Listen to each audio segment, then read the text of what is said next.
middle of April, before or after, will Liverpool clinch the Premier League? Oh, middle of April, that gives you what? Maybe what?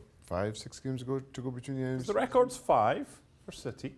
I'm going to say no. And I really don't have a good reason to say that other than as good a season as it's been, maybe there is still a little wobble in Liverpool's future. Even though I've been on ESPN FC and think that Liverpool have every chance of going this season undefeated.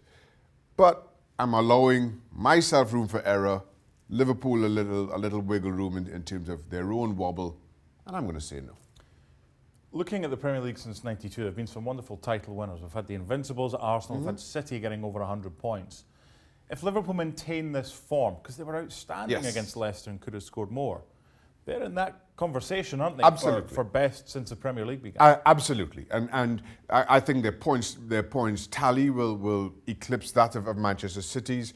Again, I think the discussion around City was not only around that 100-point tally, but how good they'd been, almost consistently for some time. We're still not there yet. This is still their first title, as much as they finished second by just a point last term. I think this is, without question, the makings of a great Premier League team. I think this season will prove that they've been as good a single-season team as the league has seen. And with good reason. When you look at that front three, how good they've been, with some consistency.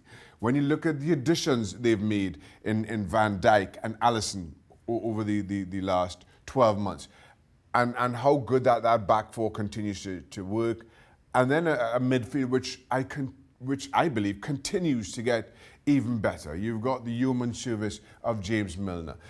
Jordan Henderson, I continue to believe to be one of the pivotal cogs in that team.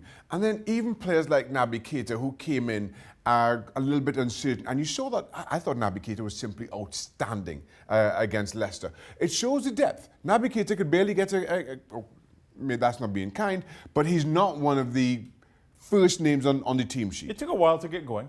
He has been outstanding, and that's alongside the other, the genuine Wijnaldums. I mean, it just rolls out. There is not a weak spot in this Liverpool team. What is the biggest thing they've learned from that experience with City last year? Listen, that experience had to hurt, but the experience is that you have got to be good. That titles are won on the field. Regardless of how good you've been up to a certain point, they can be lost very easily, very quickly. And you have to be consistent.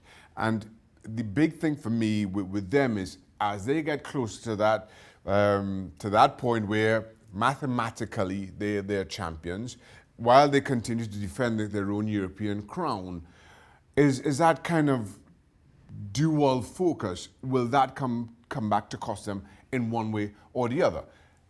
Listen, I am going to assume that for this Liverpool team and Liverpool fans, they are very happy to stumble in the Champions League if that means delivering the Premier League. The other thing that I see in this team, and when Stevie stands there and speaks about when his squad last won the top flight title for Liverpool in 1990, there was this kind of ability they never even thought about consequences. It was just a momentum, and we're going to win today. There's nothing else in their mind. This team have got that resoluteness that I don't think that they maybe have had in previous seasons. I think what you see with this team is they know they're good, but they know what they're good at. And even when they come up against other good teams, as they did against Leicester, there's not a lot of change in the way they approach. There's not a lot of change in their belief. Now, that may come back to hurt them in a game or two between now and the end of the season. That's another discussion for another day. But they will not change who they are and how they play. And that is what will deliver them the title. Again, whether it delivers them an undefeated season, who cares if they go on and win the title? Finally, we've seen this season with Man City, and they lost Laporte to injury.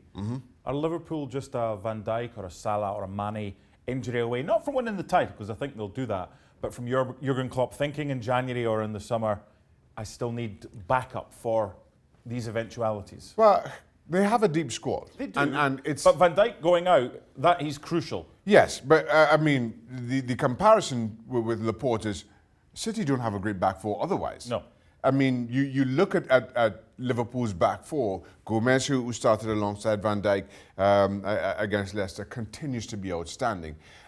And as important, and it almost pains me to say this, Lovren this season, albeit alongside Van Dijk, has been so much better than the Lovren we've come to expect. Now, maybe if Van Dijk gets injured, Lovren alongside Gomez continues in that same vein of form. Who knows? I just feel that Liverpool have a little bit more depth in some of those key positions.